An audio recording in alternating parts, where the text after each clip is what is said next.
siyam na raan at siyam na put siyam na libo. Siyam na raan at siyam na put walo. Siyam na raan at siyam na put siyam na libo.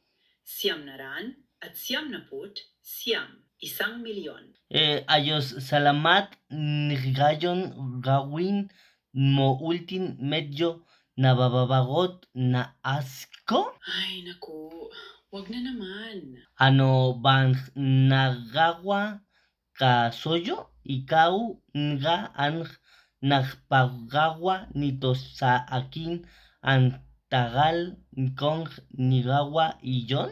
Sa tingin ko, papasa muna ako sa pagkakataong ito. Pero may iba naman akong maitutulong, tulad ng pagtulong sa'yo sa Tagalog mo. Hindi kailangan mong bilangin ulit. Makinig ka, sumusumpa ako. Tatalon ako palabas ng screen na ito kapag pinagawa mo pa sa akin yan ng isa pang beses. Kailangan mong gawin ultin signa? Gagawin mo talaga ang kahit ano para lang makaiwas sa pag-aaral ng Tagalog. Hindi na ako magbibilang sa pangalawang pagkakataon. Humanap ka na lang ng ibang uto-uto. Sige baka pumjang si tama na gawin iyon?